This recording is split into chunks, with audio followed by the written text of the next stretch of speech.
So, welcome back to the next episode of Cooking with Steve at Sugar Valley. Now we're going to do something a little bit more savoury today, and this is going to be our orange pasta.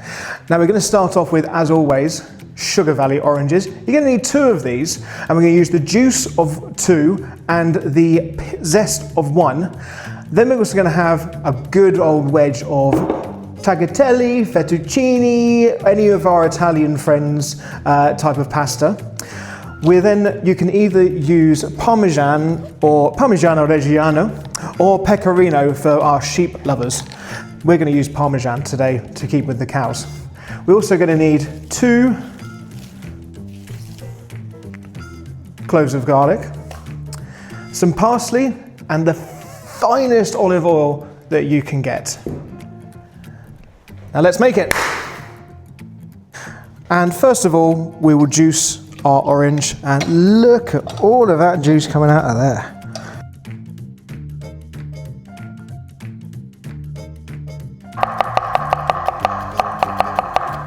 You may have seen that the Parmesan has magically turned from a block into about 100 grams. That was done by the power of film. Somebody did it for me.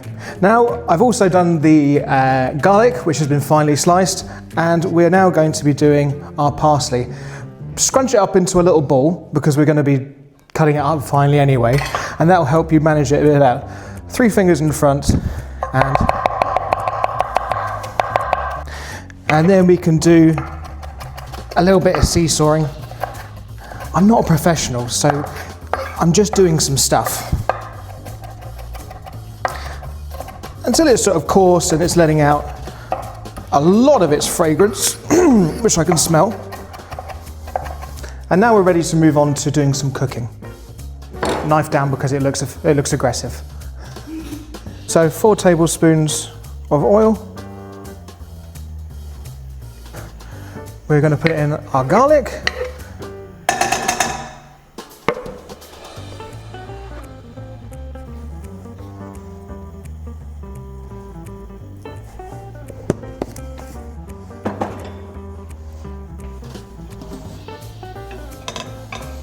What we're learning today, sugar and butter make everything nicer, whether it's sweet or savoury. So once the garlic has been cooking off for around about 5 minutes and is going that beautiful, lovely and crispy, what it's done is it's done its job for now, in that it is now infused the oil, which we'll then be cooking with further. So we just need to scoop these little bad boys out. So now we've separated our bits of garlic that have now infused that beautiful oil. We now need to put that into this container. Get as much of it as possible. We are now going to be putting all of our Sugar Valley orange juice, freshly squeezed by my good self, and also half of the zest of the orange that I zested earlier.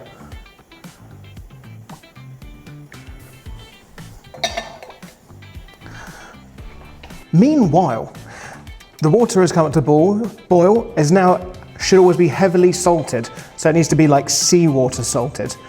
And we're going to drop those in and cook them for 6 to 8 minutes. Measure mesh.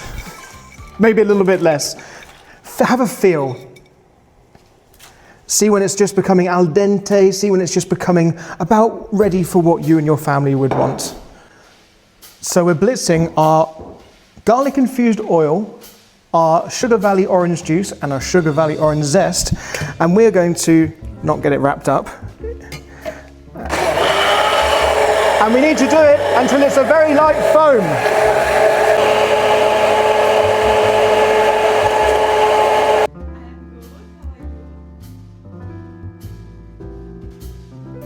Now what we need to do is take our jug and we need to ladle some of this pasta water, 150 mils, bit more, bit less.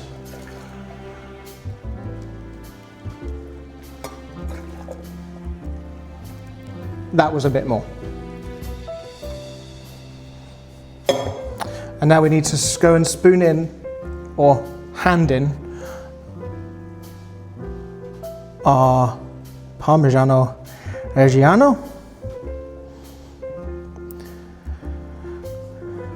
So trust the process. I know putting cheese into pasta water doesn't make the most amount of sense, but it's all going to come together at the end. And because we all love cheese, we don't waste any cheese. So grab our whisk, and this is going to turn into like a beautiful sort of creamy mixture here.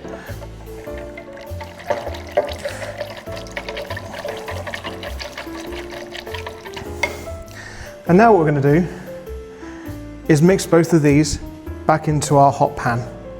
Okay, so I'm going to pop this in. Oh!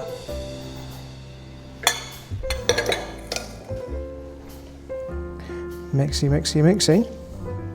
And now we need to reduce this down a little bit because it's quite watery at the moment.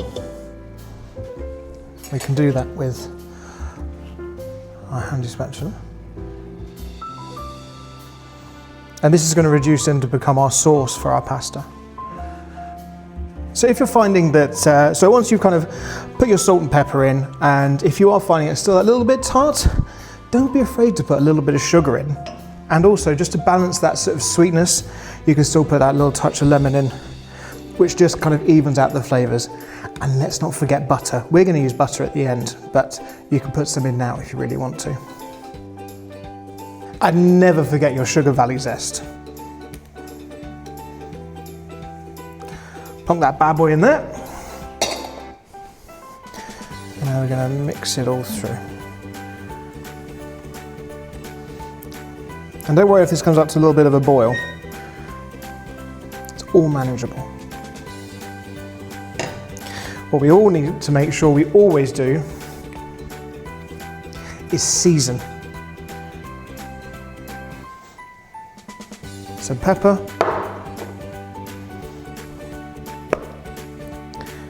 some salt. Let's do it like that.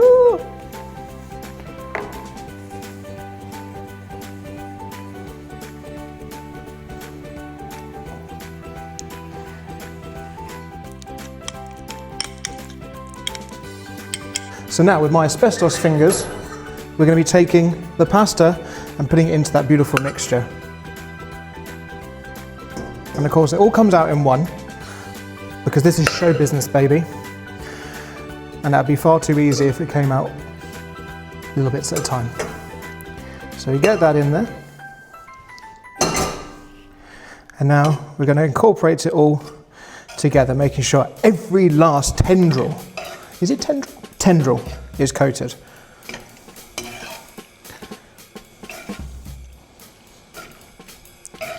And when you start hearing that slushy sound, that's when you know the good stuff's happening. We're going to mix this in, and here is some stunning butter with our not forgotten cooked off garlic, little roasted garlicky bits. This is going to be going in here and melts at the end. So now we're going to have beautiful little crunchy roasted garlic stuffs that's going to be throughout our pasta.